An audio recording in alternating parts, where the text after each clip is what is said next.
Today we're in the small Ayrshire village of Fenwick. It's in Scotland, and we're in the parish churchyard. Now, one of the things it's famous for, in a way, is that it contains the graves, and sometimes simply marker stones with no grave there, for people known as the Fenwick Covenanters, and also known as the Covenanter Martyrs. That's one of them there.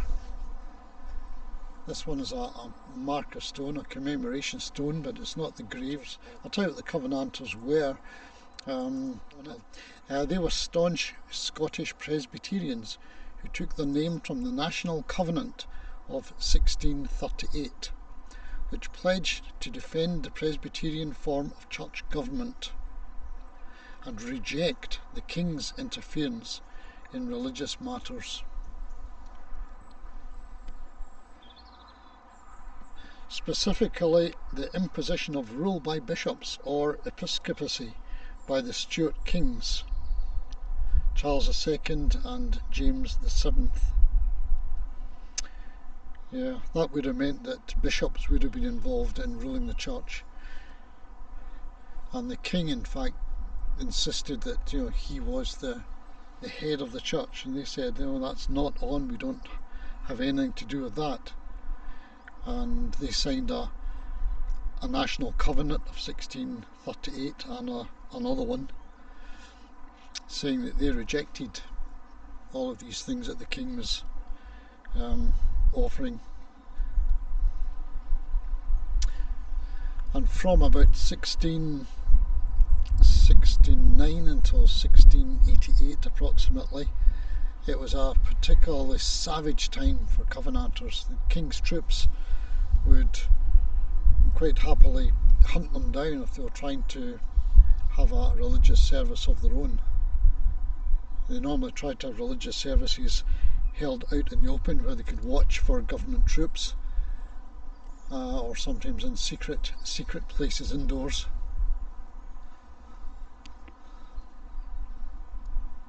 So let's have a look at this one. Yeah, those secret services that they had were known as conventicles. I've actually done a video which you can look up about Lochgoyne Farm, which is one of the places where they held conventicles. I think I've done that one as a video. If I haven't, it's one that I will be doing. I'll be editing shortly. So this is in memory of the Reverend William Guthrie, first minister of this parish and author of The Christian's Great Interest.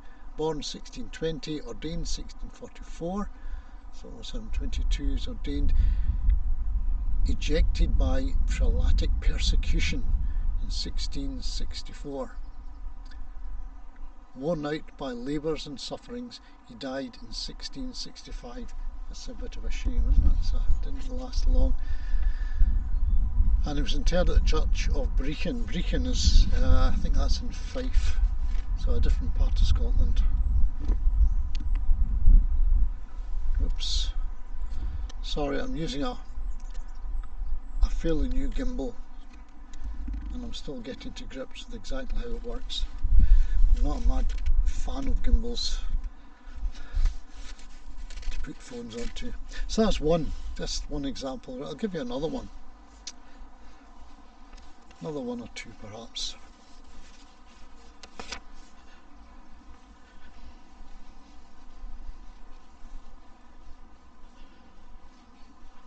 Yeah, I'm reading that the The graves of the martyrs in Fenwick parish churchyard are well-known Covenanter memorials, often bearing epitaphs that vividly describe their suffering and stand as a testament to the fight for religious freedom. Okay, let's see if there's another. I can see one. I can see one ahead here.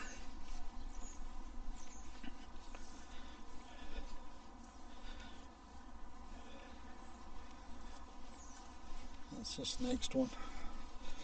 This is going to be a difficult one to read. Here lies something of John Howie. Now if this is a John Howie I'm thinking of, then this is John Howie who wrote a book called The Scots Worthies, which was a classic piece of religious history. The Scots Worthies was his book, and I'm the proud owner of one of those volumes from, I think, 150 years ago, something like that. It's very, very old. Maybe if you're lucky I'll show you it, and some of the drawings or the engravings, the plates inside the book. I'm really quite glad I've got it. And this one here, Covenanters, James Howie of Lochgoyne. Something, and John Howie, his eldest son. Yeah, so that must be the same John Howie. Yeah, so there we go. Look at that one again.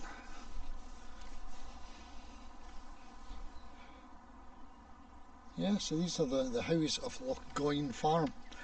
And I have a video, I think I have a video already on Lochgoyne Farm. Part of it has been turned into a Covenanter museum.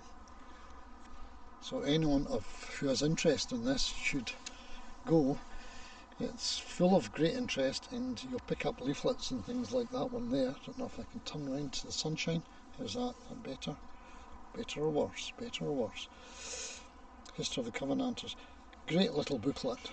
Gives you a map showing other places of interest related to Covenanters. So yeah.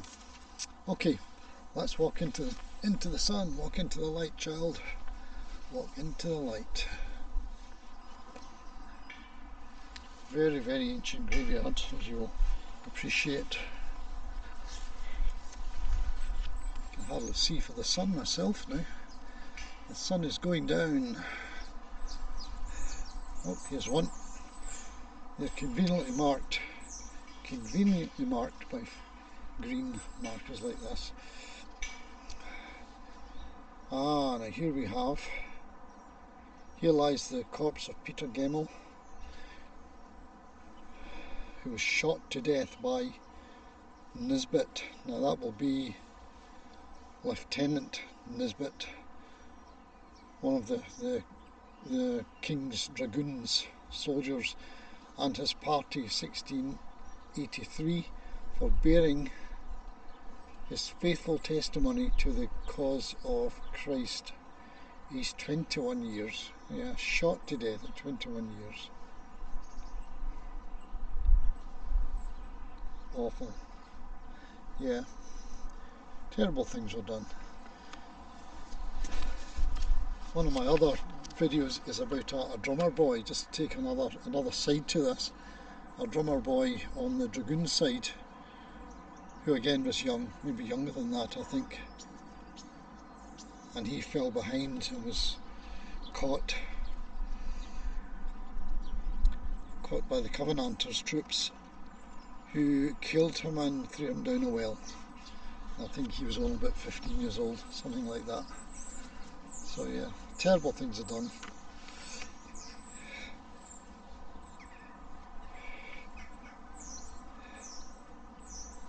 What's this one here? Oh, this is awful. This is worse.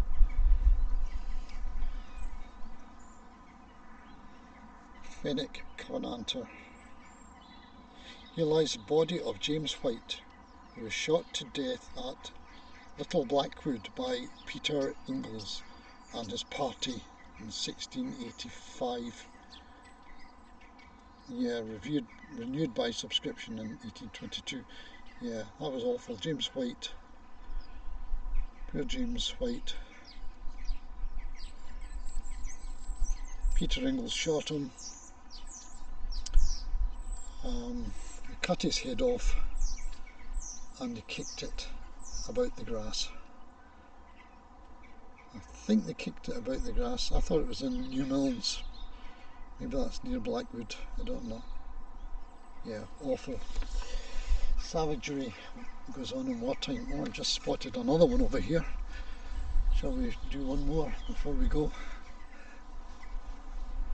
And here we have a block. And why is the block here? This is because somebody is working on this, I think. I've noticed another one of these has been black painted. I'm not quite sure why, but I reckon somebody sits on this block and cleans it up. Here lies the dust of John Fergus. Oh, Fergus Hill, I've read about him. And George Woodburn was shot at Midland by Nisbet. That's that Lieutenant Nisbet and his party again. Yep, awful. I can maybe tell you something about him. Oh yeah, got it here. John Ferguson and George Woodburn shot to death by government troops under a Lieutenant Nisbet in 1685. Their graves are in Fenwick Parish Church. Indeed, they are here. And we've just seen Peter or Patrick Gemmell shot to death by Nisbet. James White we've also seen, and some others. Captain John Peyton executed in Edinburgh's Grassmarket, and men like James Blackwood and Robert Bunton executed in 1666 after the Pentland Rising.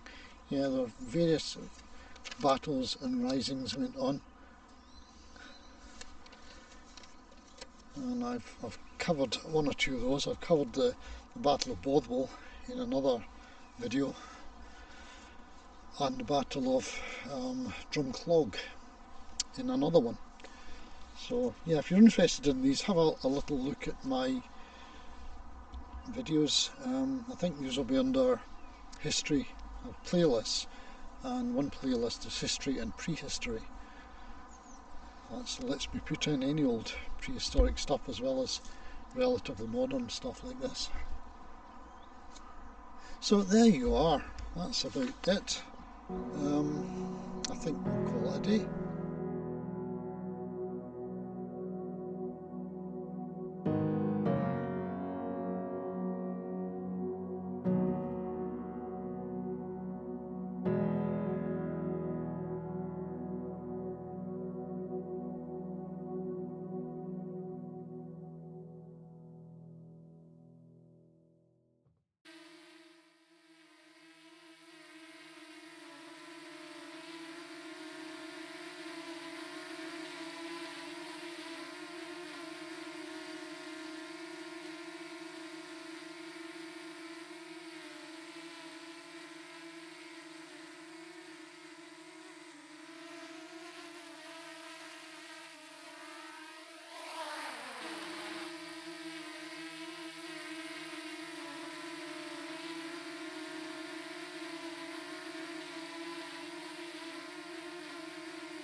As I said, hope you enjoyed that. I will no doubt tell you more about the history of the Covenanters in that time in future videos. But have a look at my channel and subscribe, of course. Look at my history section and you'll see some more about this. Thanks again for looking in.